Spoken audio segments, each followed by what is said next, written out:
আসসালামু আলাইকুম ও রহমতুল্লাহি ওবারাকাতুহু। সম্মানিত দর্শক মণ্ডলী, আজকের আলোচনা শোনানো হবে আপনাদেরকে হযরতে ওমর ফারুক রাদিয়াল্লাহু তাআলা আনহুর জীবনী একটি ঘটনা, যে মহিলার সঙ্গে রাত্রের বেলায় ঘটনা ঘটে গিয়েছিল। এ সম্পর্কে আলোচনা করেছেন প্রিয় শাইখ হযরত মাওলানা হাফিজুর রহমান সিদ্দিক কুয়াকাটা। চলুন যাই, দেরি না করে আমরা এই হযরত ওমরের এই কাহিনীটা শুনি।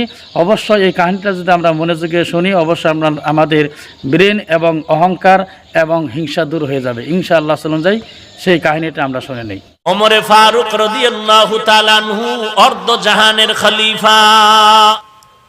দিনের বেলা মানুষের বিচার আচার করেন, রাতের বেলা আবার এলাকায় ঘুরে ঘুরে দেখেন মানুষের কি হাল।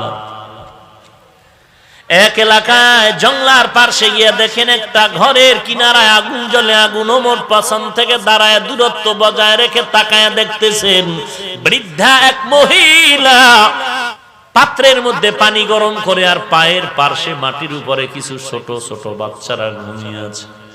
ওমর দূর থেকে তাকায় দেখেন কিছু বাচ্চা ঘুম থেকে উঠে মাকে ডেকে বলে, আম্মি খানা দাও, খানা দাও।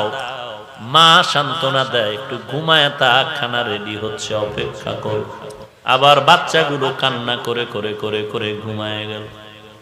ওমরে ফারুক সালাম দিলেন, কে তুমি? বলে, আমি এক যুবক। বৃদ্ধা মহিলাকে ওমর নামের পরিচয় দিলেন না। মহিলা ডাক দিয়ে বলে, এই রাত্রে কেন আসছো যুবক? বলে, একটু কারো কোনো উপকারে আসে কিনা, একটু উপকার করার জন্য আসছে। মহিলা বলে, উপকার কি করবা জানি না, তবে একটু বিচারের কথা জানায় রাখি রে ও বান্দা। আমগো দেশে নাকি ওমর নামের যুবক শাসন করে, ওমর দেশ চালায়। আমি যদি পারি দুনিয়ার কোনো আদালত না হয় হাসরের আদালতে ওমরের জন্য বিচার দায়ের করব। কারণ আমার পেটে খানা নাই, বাচ্চাগুলো ক্ষুধার তৃষ্ণায় কাতরাচ্ছে, ওমর খবর নেয় না। ওমরের বিরুদ্ধে বিচার দিব আল্লাহর আদালতে। ওমর দাঁড়াইয়া দাঁড়াইয়া কথা শুনতেছেন, ওমর পরিচয় দেয় না যে আমি ওমর। মহিলার করুণ কথা শুনে ওমর দেরি না করে দৌড়াইয়া চলে গেলেন বাইতুল মাল অর্থ মন্ত্রণালয়ে। সাথে আছে একমাত্র গোলাম আসলাম।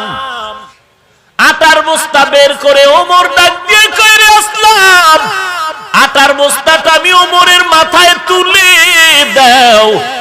গোলাম আসলাম বলেন, খলিফাতুল মুসলিমিন, অর্ধ জাহানের খলিফা, আপনার মাথায় আপনি আটার বস্তা নিবেন, এটা হয় না, আমার মাথায় দেন। ওমর ডাক দিয়ে কয়, রে আসলাম, তুই কি চাও আমি আসামির কাঠগড়ায় আসামি হয়ে দাঁড়াবো? বলে, না না, তো আমার দায়িত্ব আমাকে পালন করতে দে, বাধা দিস না। অর্ধ জাহানের খলিফা ওমর, যেই ওমর নবীর গর্দান আনতে তরবারি নিয়ে দৌড়ায়, সেই ওমর আজকে কত দামি হয়ে গেল। ওমর যেই পথে চলে সেই পথে শয়তান চলতে ভয় পায়। সেও মানুষ, তুমিও মানুষ, তার আকৃতিও মানুষ, তুমি আমি সেই আকৃতিরই মানুষ। সেই ওমর বস্তা মাথায় নিয়ে অর্ধ জাহানের খলিফা নিজ মাথা আটার বস্তা নিয়ে বুড়ি মহিলার বাড়ি রওনা। দূরের থেকে ডেকে বলেন, আম্মা যান, একটু ভেতরে ঢুকে যান। হযরত ওমর আটার বস্তাটা নামাইয়া নিজে আটা বের করে নিজ হাতে রুটি বানাচ্ছেন। খলিফাতুল মুসলিমিন নিজ হাতে রুটি বানাইয়া আম্মা জানকে ডেকে বলেন, ও আম্মা জান, এই রুটি বানায় দিলাম, আটা রেখে গেলাম, রুটি আপনি খান, বাচ্চাদের দেন, আটা শেষ হওয়ার আগে আবার খবর নিতে আসবো, বিদায় নিলাম। আম্মা জান বলে, যুবক দাঁড়াও, আমি হাত উঁচু করে একটু দোয়া করি তোমার জন্য। আল্লাহর বান্দি বৃদ্ধা মহিলা চোখের পানি ছেড়ে দোয়া করেন, আল্লাহ তুমি যুবকের কবুল করে নেও। অযুবক, তুমি যদি আজ আমাকে দেশের মালিকানা থাকতা, তুমি দেশ চালাইতা ওমরের বাদ দিয়া, তাহলে এই জমিন বেহেশতের বাগান হয়ে যেত। ওমর এখনো পরিচয়টা না দিয়া বিদায় নিয়ে চলে গেলেন। পরের দিন মসজিদে নববীর মধ্যে ওমর জরুরি বৈঠক ডেকে বার্তা বাহককে পাঠায় বললেন, অমুক এলাকার মহিলাকে ডেকে আনো, খলিফাতুল মুসলিমিন ডেকেছে। বার্তাবাহক এসে বলে, যাও তাড়াতাড়ি খলিফাতুল মুসলিমিন ডেকেছে। মহিলা ভয়ে কাতর, মনে হয় গতকালকের যুবক আমার ঘটনা যে ওমরের আমি খারাপ কথা বলেছি ঘটনা জানায় দিছে, আজ আমার ফাঁসি হয়ে যাবে। মহিলা কান্না করে, বাচ্চাগুলো কোলে নিয়ে বলে, মনের মতো মায়ের চেহারাটা দেখে নাও, আর দেখা হবে না, আজ আমার ফাঁসি হয়ে যাবে। মহিলা কান্না করে করে করে করে বিদায় গিয়ে তাকায় দেখতেছে মসনদের মধ্যে গত রাতের যুবক দাঁড়ানো আছে, সেই হযরত ওমর। মহিলা আরো কাঁপা শুরু হয়ে গেল। ওমর ডাক দিয়ে কয়, আম্মা জান, কোনো ভয় নাই, কোনো ভয় নাই রে মা।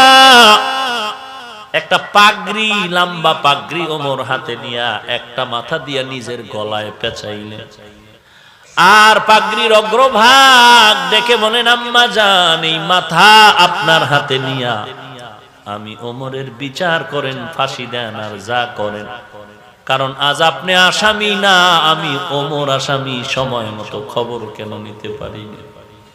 আপনি আমি ওমরের বিচার করে দেন, তারপরও চাই না আল্লাহর আদালতে আমি আসামি হয়ে দাঁড়ায় যাব। এতক্ষণ এই ভিডিও যিনারা দেখলেন আপনাদেরকে অসংখ্য ধন্যবাদ এই ভিডিওটি দেখার জন্য। তাই আমাদের চ্যানেলটি সাবস্ক্রাইব করে আমাদের পাশে থাকবেন। পরবর্তীতে আপনাদের জন্য এই ধরনের ভিডিও নিয়ে উপস্থিত হব ইনশাআল্লাহ। তাই সকলে ভালো থাকুন, সুস্থ থাকুন। আসসালামু আলাইকুম ওয়া রাহমাতুল্লাহি ওয়া বারাকাতুহু।